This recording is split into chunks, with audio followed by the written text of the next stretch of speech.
प्रदेश के हजारों आशा वर्कर्स भोपाल में असेंबली का घेराव करने पहुंचे थे।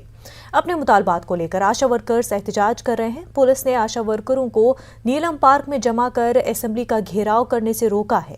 किसी को भी जाने की इजाजत नहीं दी जा रही है। रात भर से नीलम पार्क में आशा वर्कर्स एहतजाज कर रहे हैं।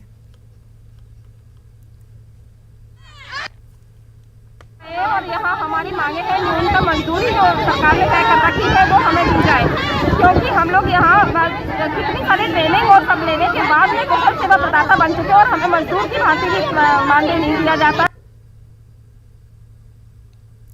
भोपाल से हमारे नुमाइंदे मेहताब आलम बराह रास्त हमारे साथ जुड़ चुके हैं। एक तरफ असेंबली का सेशन और दूसरी तरफ आशा वर्करों का एहतजाज। क्या कुछ मुतालबात है आशा वर्करों के? मुनज़्ज़ा, सिर्फ आज एहतजाज आशा वर्कर का नहीं बल्कि पूरे मध्य प्रदेश में पावर कारपोरेशन के मुलाजिमिन की हड़ताल है। उन्होंने काम बंद करके ताला लगा दिया है।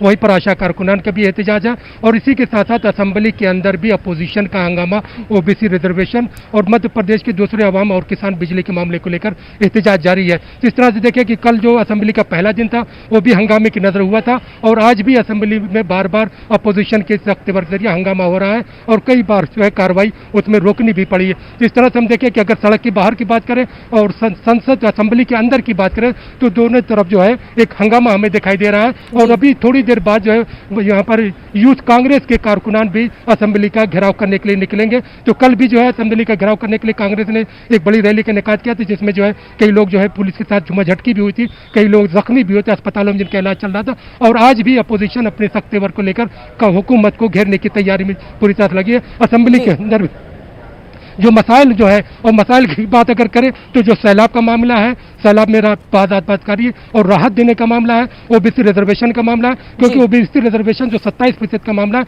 आज जबलपुर हाई कोर्ट में उस मामले को लेकर समाप्त भी होगी, क्योंकि अदालत ने 14% को ही जो है मंजूरी दी थी, 27% पर रोक लगा दी थी। बिल्कुल, मेहताब आलम बेहद शुक्रिया तमाम तफसीलात के लिए।